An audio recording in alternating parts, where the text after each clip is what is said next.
नमस्कार मंडळी, प्रवीण विटेकर ह्या यूट्यूब चॅनलमध्ये आपले खूप खूप स्वागत. मित्रांनो, कशात मजेत ना? असायलाच पाहिजे. मित्रांनो, आज आपण आहोत सानपाडा. आणि सानपाडा म्हटलं की महाराष्ट्र राज्य सुरक्षा रक्षक आणि जनरल कामगार संघटना अध्यक्ष लक्ष्मणराव भोसले साहेब आणि साहेबांच्याकडून आपण आज काय काय जाणून घेणार आहोत. बऱ्याचशाच गोष्टी आहेत आणि त्या सुरक्षा रक्षकांचे पडलेले प्रश्न, म्हणजे रायगड जिल्हा सुरक्षा रक्षक असू दे, महाराष्ट्रातील इतर सुरक्षा रक्षकांच्या आरोग्याविषयी असू देत आणि आपला खाकी गणवेश याच्या संदर्भामध्ये नवीन अपडेट काय आहे, या सर्व माहिती जी काय आहे ते आपण आज साहेबांच्याकडून जाणून घेऊया. साहेब, माझ्या चॅनलमध्ये प्रथम आपले स्वागत असू दे. आणि आपला साहेब, प्रथम मला सुरक्षा रक्षकांच्या सगळ्यात आता जो भिडसावणारा जो प्रश्न आहे ना, ते आरोग्य आणि ESICची जी सुविधा, त्या आपल्याला ESIची सुविधा नाही आहे आणि त्याच्या कुटुंबाला आता दर भटकावं लागतं. आणि सध्या आपण कोरोना काळानंतर जर पाहिलं असेल तर खूप सुरक्षा रक्षकांचा जो काय खर्च आहे तो याच्यावरतीच होतो. तर या संदर्भामध्ये सुरक्षा रक्षक मंडळ काय तरतूद करणार का, किंवा येत्या काळामध्ये यांचा आरोग्याचा काय विषय घेऊन कसं होणार साहेब?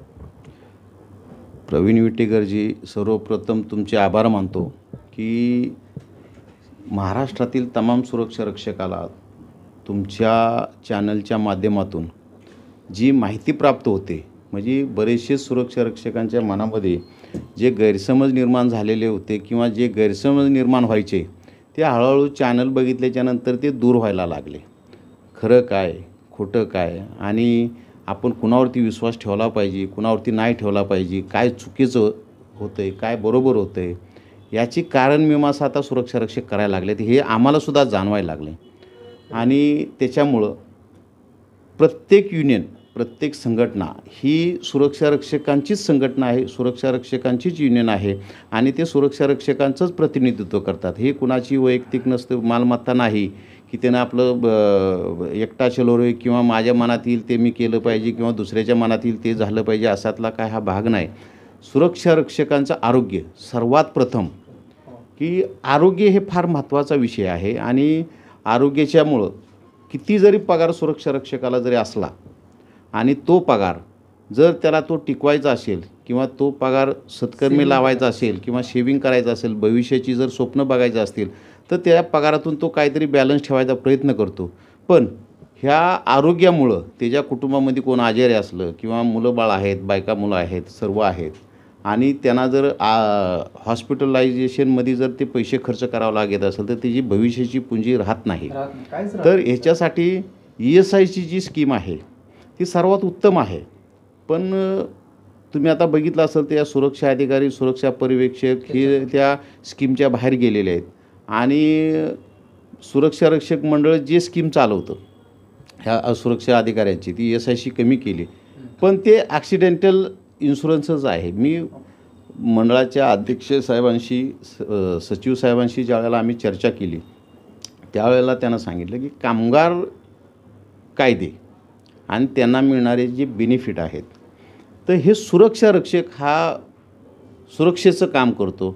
हा माथाडी कामगारासारखं वजन उचलायचं काम करत नाही किंवा एखाद्या मशीनवरती उभं राहून काम करत नाही. त्या कंपनीची सुरक्षा करण्याचं काम करतो. आणि त्याच्यामुळे त्याला ऊन, वारा, पाऊस ह्याच्यामध्ये उभं राहून किंवा कंपनीचा मागचा भाग असतो, मोकळा भाग असतो, अशा ठिकाणी त्याला मच्छर ह्याच्यामध्ये काम करावं लागतं. आणि ते त्यांचं बघा तुम्ही, सुरक्षा रक्षक जर आम्ही जेव्हा चेअरमन साहेबांशी मंडळाच्या अध्यक्षांशी चर्चा करत असताना ही एक चर्चा घडवून आणली की सुरक्षा रक्षक मशनीव काम करत नाही, माथाडी कामगारासारखं वजन उचलत नाही. मग तो आजारी पडतो कशामुळं? तर ते मच्छरमध्ये काम करणं, मच्छर त्याला चावणं, त्याच्यात डेंगू, मलेरिया अशा प्रकारचे आजार, पॅरालिसचे आजार, हे असे आजार होतात. आणि मग जे तुमच्या कामगार कायद्यानुसार जे त्यांना बेनिफिट मिळायचं ते त्यांना बेनिफिट मिळत नाही. तर ह्या गोष्टीवरती विचार करून तुम्ही कॅशलेस इन्शुरन्स योजना लागू करावी. तर ते मंडळानं त्या कॅशलेस इन्शुरन्सवाल्यांची काय कोटेशन मागवली, त्यांच्याशी चर्चा केल्याच्यानंतर मंडळाच्याही लक्षात आलं. म्हणजे आता लेटेस्ट तुम्हाला मी जी गोष्ट सांगते, म्हणजे आपण हे प्रत्येक वेळेला हे बोलत आलो आहे, ही माहिती देत आलो आहे, पण मी तुम्हाला कालचीच घटना सांगतो. काल आम्ही मंडळाच्या अध्यक्ष साहेबांच्या बरोबर बैठक केली. त्याच्यात आता बरेचसेच विषय तुमचे येतील त्यावेळेला मी ते सांगेनच त्याच्यात काय चर्चा झाली, काय नाही, कशा प्रकारे आहे ते. पण कॅशलेस इन्शुरन्सची जी आपण लावून धरलेली गोष्ट होती, तर त्यांनी सांगितलं की बघा लक्ष्मणराव, की आपण कॅशलेस घ्यायला तयार आहोत, पण सुरक्षा रक्षकांच्या वयोमानानुसार त्याच्यामध्ये त्यांना चार्ज पडणार. बरोबर. काय मग आपण काय अमाऊंट घेऊन चार्ज कपात करायची, मग ती भरायचं कुणी, काय कसे. ESICचं कसं कॉन्ट्रीब्युशन, मालकाचं कॉन्ट्रीब्युशन, सुरक्षा रक्षकांचं हे एक समान असल्यामुळे ते आपण भरू शकतो. इथं वयोमानानुसार कपात करावी लागेल. मग त्याच्यामुळं आपण ही चर्चा घडवून आणली आणि आम्ही तिथंच थांबलो की आता हे कशा प्रकारे लागू करायचं. मग ESIचं म्हटलं तुम्ही सिलेबस वाढवायला सांगा, तर ESIचा सिलेबस त्यांनी सांगितलं की 30,000 पगारचा आता होतो आहे. म्हणजे आपण 30,000 पगाराचा सिलेबस झाला की त्याच्यात परत सुरक्षा अधिकारी आणि सुरक्षा परीक्षक सर्व त्याच्यामध्ये समाविष्ट होतील. आणि त्यांना आम्ही अशी विनंती केली, जर हा सिलेबस लवकर वाढवला नाही तर आता जे तुमचं किमान वेतनामध्ये हे जे किमान वेतन आता लागू होणार आहे किंवा लागू होईल, त्याचं नोटिफिकेशन निघेल, त्यावेळेला सुरक्षा रक्षक पण बाहेर जाणार. मग आम्ही आग्रह धरणार आमचं माथाडीसारखं स्वतःचं हॉस्पिटल असावं. मग आपण ती हॉस्पिटल टाईप करून घेऊ. बघा तुम्ही आता काय निर्णय नाही घेतला तर मग त्यावेळेला कामगार जो निर्णय घेतील तो मान्य करावा लागेल. अशा प्रकारे हे जे चाललेलं आहे, तरी सुरक्षा रक्षकांना विनंती आहे, आम्ही तुमच्या भावनेचा आदर करून ह्या ESIच्या संदर्भात किंवा मेडिक्लेमच्या संदर्भात किंवा कॅशलेस योजनेच्या संदर्भात आम्ही आग्रही आहोत. काय कुणी स्वस्त बसलेलं नाही, याची सर्व सुरक्षा रक्षकांनी दखल घ्यावी, एवढीच मी विनंती करतो. याच्यामध्ये सर प्रामुख्याने असं आहे की आपल्याकडे जे येणारे सुरक्षा रक्षक आहेत तर ते पीडित सुरक्षा रक्षक आणि जे हॉस्पिटलायझर म्हणजे ज्यांनी ESICचा खरोखर लाभ घेतला आहे असे सुरक्षा रक्षकांना जर विचारलं ना तर ते सांगतात की आम्हाला ESIC, कारण ESICला का नाही लिमिट नाही आहे. आपण कॅशलेस किंवा इतर कोणतं घेतलं तर त्याला ठराविक लिमिट येणार, प्रत्येक गोष्टीला लिमिट राहणार. ESICला लिमिट नाही. ESIC तुम्हाला का नको, काय लोक म्हणतात की साहेब ESICचं नको आम्हाला, त्याची जाणकारी किंवा त्याची माहिती नाही आहे म्हणून तुम्हाला ते आवडत नाही आहे किंवा तुम्हाला ते नको असं वाटतं आहे. पण ESIC संदर्भात जर पाहिलं तर साहेब आता शासनाने मला वाटतं की नवीन हॉस्पिटलची जागासुद्धा खरेदी केलेले आहेत, ते सुद्धा लवकर चालले. ESIC संदर्भामध्ये मला वाटतं की तुम्हाला सगळी काही माहिती मिळत असेल मित्रांनो. आणखीन नव्यान खोलात जाऊन त्याची माहिती तुम्हाला तुमच्यापर्यंत पोहोचू, म्हणजे तुम्ही त्या वेबसाईटवरती जाऊन सुद्धा माहिती घेऊ शकता. हे असलं चांगलं ESIC. साहेब आपण पुढे जाऊया.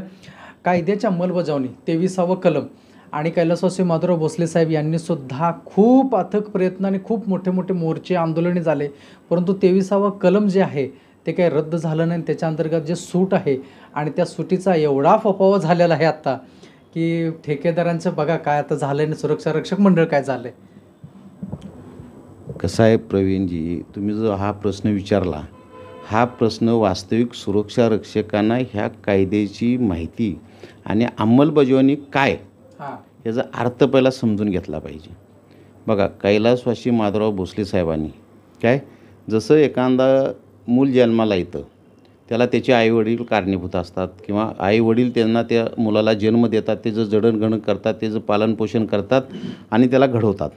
तसं हा कायद्याचे जनक, ह्या कायद्याला जन्मच कैलासवासी माधवराव भोसले साहेब, बॅरिस्टर AR अंतुले साहेब यांनी ह्या कायद्याला जन्म दिला. त्याच्यामुळं काय आपण बापाला बापच म्हणतो, तशातला हा प्रकार आहे की कैलासवासी माधवराव भोसलेंना अख्खं आयुष्य, अख्खी जवानी ह्या कायद्याचं पालनपोषण आणि रक्षण करण्यामध्ये घालवलं. आणि ह्या गोष्टीला मी साक्षीदार आहे, कारण मी त्यांच्याबरोबर काम केलेला व्यक्ती आहे. आणि हा कायदा बनवताना काय त्रुटी राहिल्या त्याच्यामध्ये एक 23वा कलम म्हणून एक समाविष्ट झालं. आता हे 23वा कलम काय आहे हे पहिलं तुम्हाला मी समजून सांगतो, म्हणजे सुरक्षा रक्षकांच्यापर्यंत पोचेल.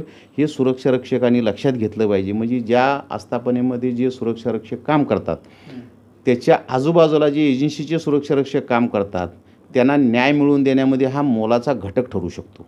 काय आपण ज्या आस्थापनेमध्ये ड्युटीला गेल्याच्यानंतर आपण बाजूचं सर्व विसरतो, बाकी सर्व विसरून जातो. तर असं न करता जर ह्या कायद्याला एकदम चांगलं स्वरूप द्यायचं असेल तर 23वा कलम हे उदयास आलं की ह्याच्यामध्ये असं होतं की ज्या वेळेला हा कायदा 1981 साली बनला, त्याच्या अगोदर 1979 साली बघा कैलासवासी माधवराव भोसले साहेबांनी युनियनची स्थापना केली आणि त्याच्यानंतर शासनाकडे पाठपुरावा करून त्यावेळेला माझ्या माहितीप्रमाणे जो सर्वे झालेला होता त्यावेळेला फक्त 200 ते 250 एजन्सी कार्यरत असतील. वास्तविक 200 ते 250 कार्यरत जे एजन्सी आहेत त्यांनाच ह्या कायद्यातून सूट द्यायला हवी असं एक माझं मत. काय आणि ह्या बाकीचे जे चिरीमिरी चिल्लीपिली जे आहेत की महिन्याला वर्षाला जे उदयास येतात, आज हा मोठा 5,000 10,000 एजन्सीचा जो मोठा हे निर्माण झालं, हे व्हायला नव्हतं पाहिजे होतं. म्हणजे कायद्याची अंमलबजावणी. तर ह्या 23 कलम म्हणजे काय आहे की कायद्यातून सूट, म्हणजे जो सुरक्षा रक्षक मंडळ हा कायदा आहे ह्याच्यामध्ये सूट. आता ही सूट कुणाला दिली जाते की जो सुरक्षा रक्षक मंडळापेक्षा जास्त बेनिफिट देतो आणि जो वेलफेअर म्हणजे हे कायद्याचं वेलफेअर बरोबर बघतो अशा एजन्सीच्या सुरक्षा रक्षकांना. बघा आता तुम्हाला सांगतो, पहिलं एजन्सीला सूट होती. त्यावेळेला भोसले साहेबांनी सल्लागार समितीमध्ये विरोध केला, शासनाला पटवून सांगण्याचा प्रयत्न केला. त्यावेळेला काय ते होऊ शकलं नाही. मग त्यांनी हायकोर्टापासून सुप्रीम कोर्टापर्यंत ह्या कलमासाठी लढा दिला. लढा दिल्याच्यानंतर त्या लढ्याला असं एक यश प्राप्त झालं की इथून पुढं एजन्सीना सूट नाही, त्या सुरक्षा रक्षकाला म्हणजे जो एजन्सीमध्ये काम करतो त्या सुरक्षा रक्षकाला सूट घ्यायची. तुम्हाला माहिती नसेल त्यांचेसुद्धा बी फॉर्म भरले जातात बोर्डात, ज्याला सूट दिली त्याला. मग त्याच्यावरती अंमलबजावणी जे आपण म्हणतो कुणाचं नियंत्रण आहे? कुणाचंही नाही. त्याच्यावरती डायरेक्ट शासनाचं नियंत्रण. आता मी ते कसलं नियंत्रण आहे हे सांगणार नाही, ते सुरक्षा रक्षक नाही समजून जायचं. तर हां ते समजून जायचं. आता याच्यावरती कुणाचं नियंत्रण आहे? कुणाचंही नियंत्रण राहिलेलं नाही. सुरक्षा रक्षक मंडळानं नियंत्रण करायचं. कुठल्याही महाराष्ट्रातल्या सुरक्षा रक्षक मंडळाकडे स्टाफच नाही. कोण म्हणजे आज मोकाट कसे आपण माळरानाला बघा, मोकाट जनावर सुटलेले असतात, त्याला मालकच नसतो, घरी येईल तेव्हा आपलं जनावर. अशा प्रकारे ते झालंय. म्हणजे हे सुरक्षा रक्षक ज्या एजन्सी आहेत ह्या मोकाट सुटलेल्या आहेत. आणि हे म्हणजे मोकाट सुटलेल्या एजन्सी असल्यामुळे ह्यांना कुणाचं बंधन जास्त राहिलेलं नाही. बंधनाचा अर्थ असा आहे की बघा, बंधन म्हणजे काय की कायद्याचा धाक त्यांना राहिलेला नाही. मला तुम्ही सांगा, कायद्याची अंमलबजावणी आपण नेहमी जे म्हणतो ना, ती कायद्याची अंमलबजावणी अशी आहे की सुरक्षा रक्षक मंडळाचं व्याप्ती वाढली पाहिजे. त्या जे एजन्सीत सुरक्षा रक्षक काम करत आहेत त्यांना न्याय दिला पाहिजे. आज मोठमोठ्या एजन्सी, मोठमोठ्या कंपन्या एजन्सीकडे आहेत. आज तुम्ही सैफ अली खानचा तुमचा व्हिडिओ मी बघितला. सैफ अली खानच्या वरती जो हल्ला झाला काय, त्यावेळेला सुरक्षा रक्षक तिथं काय करतो, ती एजन्सी त्यांना सूट पण नाही आणि ते रजिस्टर पण नाही. म्हणजे तुम्ही मला सांगा की हे किती मोठा गंभीर सुरक्षेचा प्रश्न आहे. तर आपण हेच मांडायचा शासनाकडे प्रयत्न करतोय. आम्ही नेहमी मागणी करतो की 23 कलमच रद्द करून टाका. एक वेळ माजी कामगार मंत्री खाडे साहेबांच्याकडे बैठक, त्याला तुम्ही पण उपस्थित होता, की मला त्याने एक प्रश्न म्हणजे आपल्या प्रश्नाला उत्तर देताना महाराष्ट्रातल्या तमाम सुरक्षा रक्षकांना, कामगारांना मला न्याय द्यायचा आहे आणि मी ते करणार, मी कुणाचंही ऐकणार नाही. त्यावेळेला मी हा मुद्दा उपस्थित केला का साहेब, तुम्हाला बघा हाऊसिंग कॉलनीपासून ते मोठमोठ्या कंपन्यापर्यंत तुम्ही सुरक्षा रक्षकांना न्याय देऊ शकता. फक्त एकच गोष्ट तुम्ही केली का नाही तर सर्वांना आपोआप न्याय मिळतो. काय कुणाला भांडायची आवश्यकता नाही. काय 23 कलम रद्द करून टाका. आठवतं का? बघा तुमच्याकडे व्हिडिओ असला तो काढा, तुम्ही बघा तो. तर ते 23 कलम रद्द करून टाका म्हटल्यानंतर त्यांनी ती सारवासारव केली ती की आपण बघू करू त्याच्यात न्याय. म्हणजे माझा सांगण्याचा उद्देश काय आहे की पोपटाच्या ह्याच्यात जो जीव म्हणतात ना, तसा तो 23 कलमाचा एक जीव आहे काय. आणि तो पोपट कोण मारू शकत नाही, लक्षात घ्या. आणि सुरक्षा रक्षकांनी ह्याच गोष्टीवरती जर चळवळ निर्माण केली ना तर बाकीचे न्यायासाठी भांडायची आवश्यकता नाही, ते आपोआप मिळेल. नाही खरं वसनिक साहेब, असं जी चळवळ जर म्हणली तर आत्ता मध्यंतरी रायगड जिल्ह्यामध्ये झाले आणि रायगडमधल्या जिल्ह्यामध्ये प्रसंगच तसे घडले. मग आता रायगड जिल्ह्यामध्ये जो आपण कायद्याचा तिथे अंमलबजावणी किंवा इतर सगळ्या गोष्टीचं हा सगळा जो भाग आहे तो सुरक्षा रक्षक अजून संभ्रमात आहे. तर त्याच्याविषयी काय? बघा आता तुम्ही रायगड जिल्ह्याचा विषय मांडला म्हणून सांगतो. शासन काय आहे, लाल फितीत एखादी गोष्ट अडकती ना की ती मग लाल फिती त्याला कापून बाहेर काढायचं म्हणजे त्याला फार हे आहे. आणि लोकांच्या हिताचा प्रश्न आहे. आता रायगड सुरक्षा रक्षक मंडळाची अवस्था अशी आहे, जर त्यांना रायगड गाव पातळी, तालुका पातळी, जिल्हा पातळी ह्याच्या पलीकडे जर जायचंच नव्हतं तर तिने जाहिरातच द्यायला पाहिजे, रायगड जिल्ह्यामधल्या सुरक्षा रक्षकांनी अर्ज करावे. आज हा जो बेरोजगार सुरक्षा रक्षक किंवा बेरोजगार तरुणांची जी थट्टा चालवली रायगड बोर्डाने किंवा आपण शासनाचं म्हणू, ही करायला नव्हती पाहिजे होती. कोण मला सांगा, जाहिरात जर रायगडपुरतीच मर्यादित असती तर बाहेरच्या लोकांनी अर्ज केले असते का? मैदानी कोरोना काळामध्ये तिने एवढ्या परिस्थितीवर मात करून मैदानी केली, सर्व केलं, रिझल्ट लावला आणि त्यांना नोकऱ्या उपलब्ध नाहीत. मला तुम्ही सांगा, रायगड जिल्ह्यामध्ये इंडस्ट्रीज नाही, MIDC नाही, एवढी भरपूर आहे. मग तिथं मग तिथं सुरक्षा रक्षक मंडळाचे सुरक्षा रक्षक का जाऊ शकत नाहीत? त्याचं कारण तुम्हाला मी सांगतो. इन्स्पेक्टर तिथं नाही. आज तर विदाऊट इन्स्पेक्टर सुरक्षा रक्षक मंडळ रायगडचं चाललंय. अरे बापरे. तिथले जे पवार होते त्यांची बदली झाली पुण्याला. आज विदाऊट इन्स्पेक्टर तिथं चालतंय आणि शासनाचं लक्ष किती आहे बघा. मी नवीन कामगार मंत्री, प्रधान सचिव, कामगार आयुक्तांना विनंती करेन की तुम्ही ताबडतोब सर्व सुरक्षा रक्षक मंडळाला तो जो तुम्ही स्टाफ उपलब्ध करून देताय, जे सुरक्षा रक्षक मंडळाकडून तुम्ही प्रस्ताव मागवले त्यांनी त्यांच्या सोयीनुसार दिले, ते पहिलं त्याच्यावर नंतर आपण चर्चा करू. पण जे त्यांनी मागितले तो तरी स्टाफ त्यांना तुम्ही लवकरात लवकर दिला पाहिजे. आज रायगड सुरक्षा रक्षक मंडळानं प्रस्ताव पाठवला आहे. तुमच्या चॅनलच्या माध्यमातून व्हॉट्सअपच्या माध्यमातून आपण तो बघतोय की ज्या जिल्ह्यातले सुरक्षा रक्षक त्या जिल्ह्यात परत पाठवावे, वर्गीकरण करा. मी त्याच्यात बोलणार नाही, शासन आहे. मी तुम्हाला सांगतोय का, मी कोण काय बोललं हे होऊ शकत नाही, ते असं आहे, परत ते इंटरनल बदल्या, मी त्याच्यात जाणार नाही. कसं आहे, चर्चा करायला गेली तर बरंच तास लागेल, म्हणून मी काय जाणार नाही. पण शासनाच्या मनात आलं की शासन काय करू शकतं लक्षात घ्या. म्हणजे जो प्रस्ताव पाठवला ना, शासनाला वाटलं ते सुरक्षा रक्षक विलीनीकरण करायचं आहे, ते करू शकतात. आता ते कसं करू शकतात हे मी आता सांगणार नाही, लक्षात घ्या. पण शासनानं ठरवलं तर होऊ शकतं ते. तर त्याच्यामुळं मग जर तुम्हाला बाकीच्या मंडळामध्ये बाकीच्या डिस्ट्रिक्टला जर सुरक्षा रक्षक पाठवायचे होतं तर ते काय रायगड बोर्डाला काय तुम्ही ठेका दिला होता का? तुम्ही भरती करा आणि दुसरीकडे पाठवा. म्हणजे ह्याचा शासनाने विचार करावा. मी बाकीचं काय बोलणार नाही. आणि रायगड बोर्ड आता बघा, मंडळाचे अध्यक्ष ॲडिशनल चार्ज, तिथले जे सचिव आहेत त्यांना ॲडिशनल चार्ज, त्यांच्या हाताखाली स्टाफ नाही काय. आता तिथं आडे साहेब, मला अपेक्षा आहे त्या आडे साहेबांच्याकडून, कारण आपल्या इकडं कोरोना काळामध्ये त्यांनी एवढं उत्कृष्ट आणि चांगलं काम केलं आणि सुरक्षा रक्षक मंडळाच्या चांगली गडी बसवलेली होती. तर रायगडमध्ये सुद्धा ती बसवतील, पण त्यांना वेळ दिला पाहिजे, त्यांना स्टाफ दिला पाहिजे. ते सर्व तुमची वेटिंग लिस्ट संपवून टाकतील. आता जर त्यांच्या डोक्यामध्ये आलं की काय सुरक्षा रक्षकांनी सातपुतेने तिथं उपोषण केलं, आंदोलन केलं काय, आणि ह्या गोष्टीला वाचा पुरली, बघा त्यांनी लगेच मार्ग काढला की बाबा आपल्याकडे एवढी कपॅसिटी नाही, तर हिने विनाकारण ती भरती करून ठेवली, तर आपण प्रत्येक डिस्ट्रिक्टला ती सुरक्षा रक्षक पाठवून देऊ, ज्या ज्या डिस्ट्रिक्टचे आलेत त्यांना तिकडून. म्हणजे परत त्या बोर्डाने तिकडे भरती करायची काय आवश्यकता नाही, ह्याच्यावर काम चालवायचं.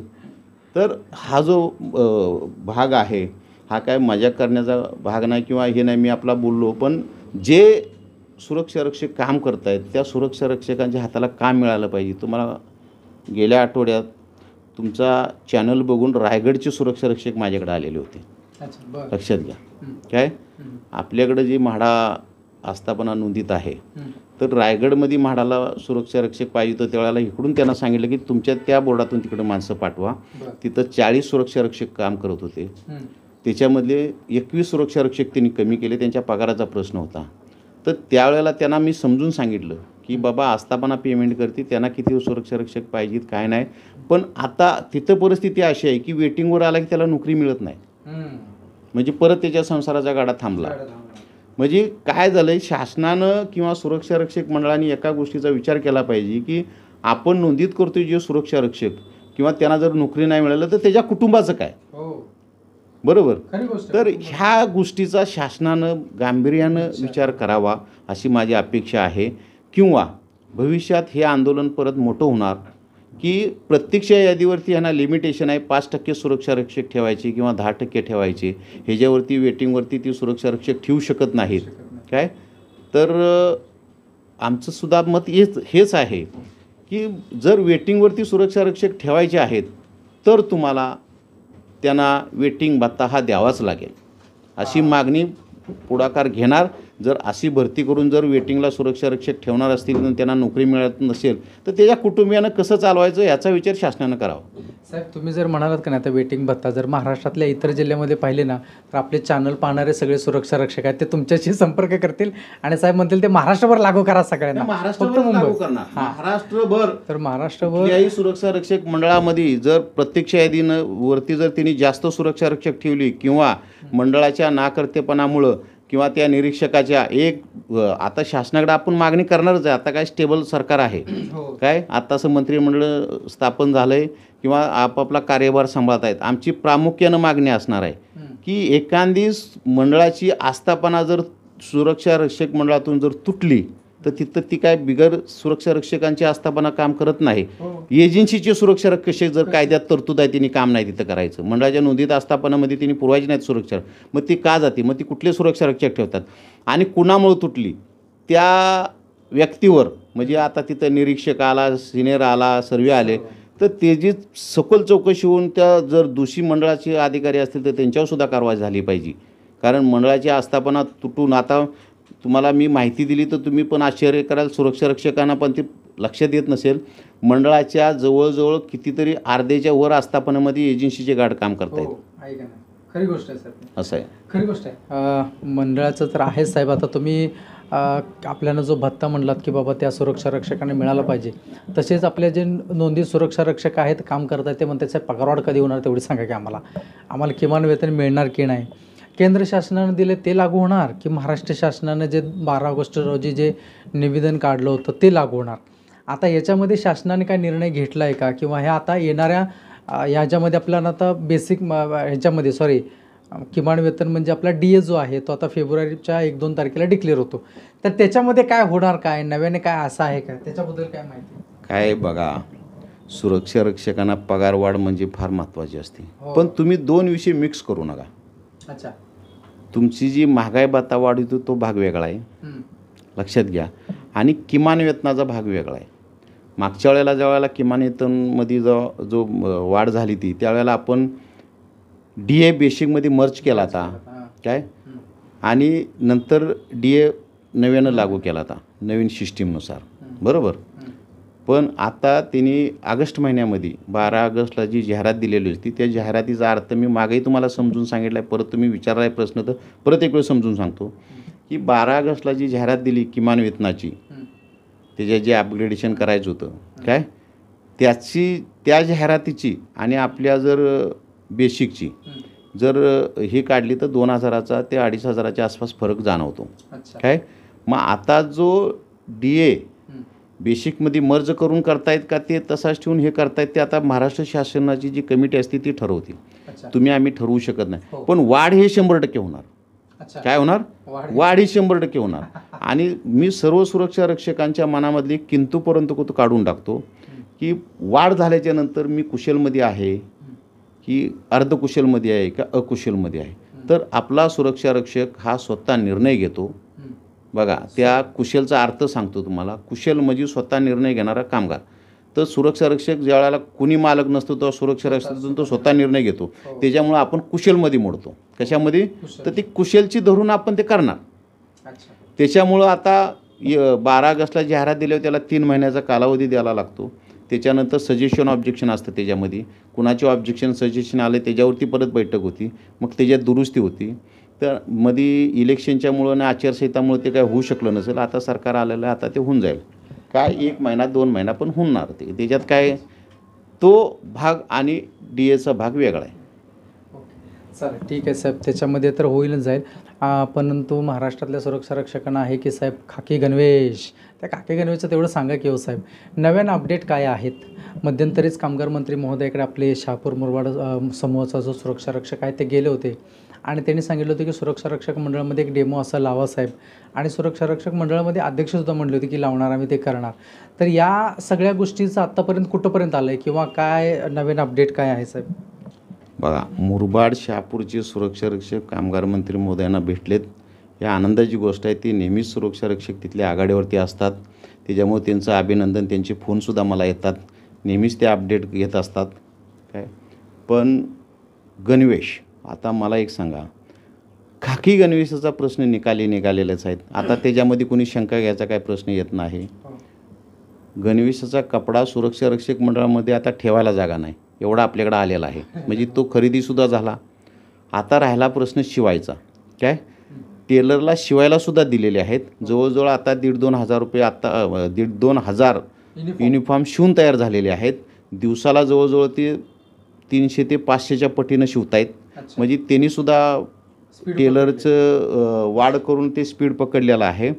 तर तुम्ही अंदाजे आपल्याला जवळजवळ 42,000 सुरक्षा रक्षक म्हणजे 42,000 युनिफॉर्मचं वाटप करायचं आहे, लक्षात घ्या. त्याच्यामुळं काय आपण टेलरकडे कपडा शिवायला जातो, बाबा आठवड्यात दे, 15 दिवसात दे, तो भाग वेगळा. आणि हे 42,000 गणवेश सर्वांना वाटणं हे फार जिकरीचं काम आहे. सुरक्षा रक्षक मंडळाचे अध्यक्ष साहेब अशोक डोके साहेब तिथं जाऊन आले, त्यांनी तो आढावा घेतला, त्यांनी माहिती घेतलेली आहे. काय म्हणजे सुरक्षा रक्षक मंडळसुद्धा स्वस्त नाही, आम्ही युनियनवालेसुद्धा स्वस्त नाही. कारण आम्हीसुद्धा त्या युनिफॉर्मची रोजच्या रोज अपडेट घेत असतो. त्याच्यामुळं सुरक्षा रक्षकाने निश्चित राहा. पण आमच्या संघटनेतर्फे एक मागणी आम्ही केलेली आहे मंडळाच्या अध्यक्षांच्याकडं, की आता युनिफॉर्म हा सुरक्षा रक्षक मंडळाच्या अखत्यारीतला विषय झाला. कपडा युनिफॉर्मचा सुरक्षा रक्षक मंडळानं खरेदी केला. सुरक्षा रक्षक मंडळाने टेंडर काढले टेलरची, त्या टेलरला शिवायलासुद्धा दिला. काय तर आता एक कार्यक्रम घ्यावा आणि ह्या खाकी गणवेशाचं वितरण वाटप माननीय कामगार मंत्री, संबंधित आमदार, कारण बरेचसेच आमदारांनी आपल्याला त्यावेळेला सहकार्य केलं आहे की पत्र दिली शासनाला. म्हणजे शासनसुद्धा विचार करायला लागले त्यावेळेला खाकी गणवेशाच्या वेळेला, की बाबा यांचा खाकी गणवेश झाला पाहिजे, तो ताबडतोब मी त्या कलरमध्ये बदली करा, हे वगैरे जी मागणी आमदार खासदारांनी केली त्यांचंसुद्धा आभार आहेत. तर ज्यांनी ज्यांनी ह्या चळवळीमध्ये भाग घेतलेला आहे, लोकप्रतिनिधी आहेत, काय राजकीय नेते आहेत, आता मंत्री महोदय आहेत, ह्यांच्या हस्ते ह्या गणवेशाचं अनावरण करावं अशी आपल्या संघटनेतर्फे मागणीच करत आहोत आपण. आणि सुरक्षा रक्षक मंडळानं एखादा मोठा हॉल घेऊन काय सन्माननीय कामगार मंत्री महोदय आकाश फुंडकर साहेब ह्यांच्या हस्ते ह्या खाकी गणवेशाचं वाटप करावं, वितरण करावं अशी मी तुमच्या चॅनलच्या माध्यमातून सन्माननीय कामगार मंत्री, संबंधित आमदार काय आणि सुरक्षा रक्षक मंडळाच्या अध्यक्ष यांना विनंती करतो की असा भव्य दिव्य कार्यक्रम घेऊन ह्या खाकी गणवेशाचं मोठ्या प्रमाणात अनावरण झालं पाहिजे. काय की हा भव्य दिव्या नेत्रदीपक असा कार्यक्रम झाला पाहिजे अशी मी तुमच्या चॅनलच्या माध्यमातून शासनाला आणि सर्व सुरक्षा रक्षक मंडळाच्या अध्यक्षांना विनंती करतो. आणि महाराष्ट्रातून सुरक्षा रक्षकांना पाचारण करावं. काय की त्या सोहळ्याला प्रत्येक सुरक्षा रक्षकाची उपस्थिती असावी, फक्त मुंबईतलीच नव्हे तर संपूर्ण महाराष्ट्रातील मुंबईतले सुरक्षा रक्षक तिथं उपस्थित राहून त्यांच्यासमोर ते वितरण व्हावं अशी आमच्या संघटनेतर्फे मागणी आहे सर्व सुरक्षा रक्षकांच्यातर्फे आपल्या चॅनलच्या माध्यमातून शासनाला आणि सुरक्षा रक्षक मंडळाला. आणि ते लवकरात लवकर घेतील. आता गाईडलाईन युनिफॉर्ममध्ये तुमच्या माहितीसाठी सांगतो, आता पोलिसांची गाईडलाईन मागवलेली आहे, महामंडळाची मागवलेली आहे, आपली बनवायचं काम चालू केलेलं आहे.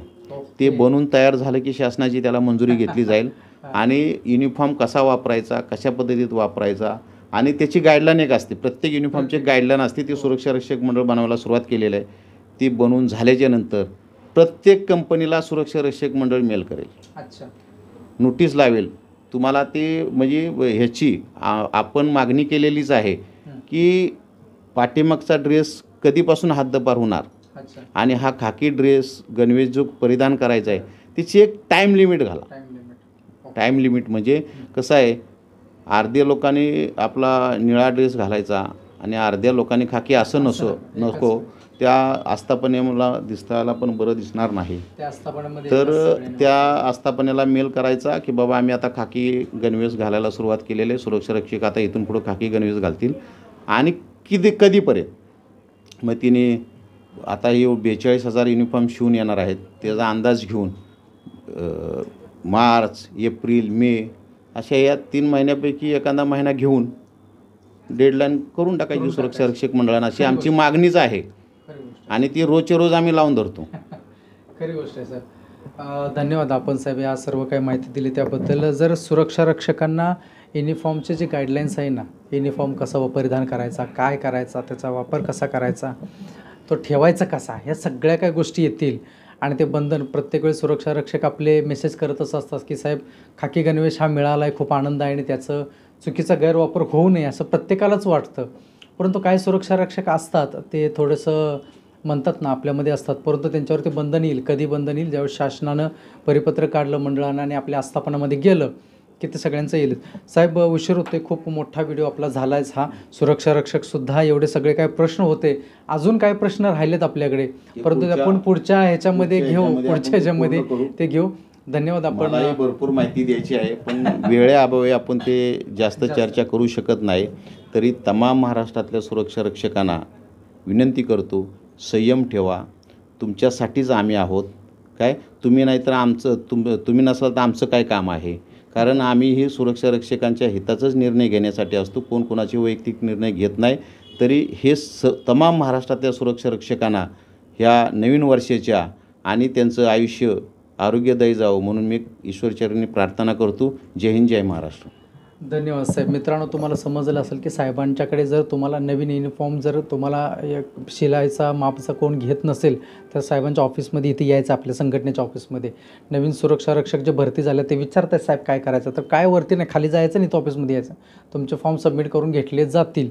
तारापूरमधले पण काही सुरक्षा रक्षक आपल्या विचारत होते, त्यांच्या पण प्रश्नाचं उत्तर इथे साहेबांच्याकडे मिळालेलं आहे. ते लवकरच तुमच्यापर्यंत पोच केलं जाईल. इतरही जिल्ह्यामधले जो आढावा आहे तो सुद्धा आढावा आपण घेतो आहे, कशा पद्धतीने काय चाललं आहे. लवकरच आपल्या त्याविषयी व्हिडिओ येईलच मित्रांनो. आणि आनंदाची गोष्ट आहे की आपले खाकी गणवेश कधीपासून वाटप होणार, ही थोड्याच दिवसामध्ये राहिलेले आहे. तेही तारीख आता सुरक्षा रक्षक मंडळ जाहीर करेल लवकर, अशी अपेक्षा करूया. मित्रांनो, व्हिडिओ आवडल्यास लाईक करा, शेअर करा, चॅनल सबस्क्राईब करायला विसरू नका. जाता जाता भेटू आपण पुढील व्हिडिओमध्ये. तोपर्यंत धन्यवाद. काळजी घ्या.